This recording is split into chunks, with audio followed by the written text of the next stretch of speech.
আটাইতকৈ কণ্টেষ্টৰ আগত চকুৰ আলি আছে বুলি ধুবুৰীত চকুৰ আলিৰ বেছি চলিছে।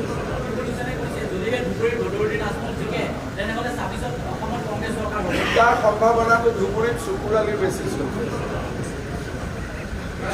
মই চামগুৰিত গৈছিলোঁ, চামগুৰিৰ ল'ৰাবিলাকে কৈ আছে যে ৰকিবুল হুছেইনৰো চান্স নাই, আজমলৰো চান্স নাই, আটাইতকৈ কণ্টেষ্টৰ আগত চকুৰ আলি আছে বুলি ৰাইজে কৈ আছে আৰু মই নাজানো, চিঞৰি আছে।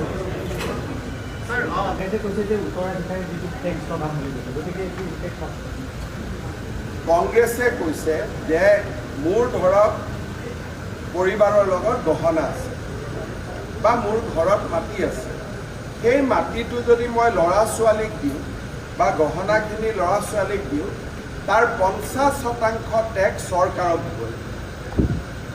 তাৰমানে আপোনাৰ যি সম্পত্তি আছে জীৱনকালত আপুনি ভোগ কৰিব পাৰিব, কিন্তু আপোনাৰ মৃত্যু হোৱাৰ পিছত যদি ল'ৰা ছোৱালীক দিব খোজে তাৰ ভেলুৱেশ্যন কৰি 50% টেক্স চৰকাৰক দিব লাগিব। তাৰমানে জীৱনকালত আপুনি মালিক, মৃত্যুৰ পিছত চৰকাৰ আৰু সতি সন্ততি 50-50% মানুহ।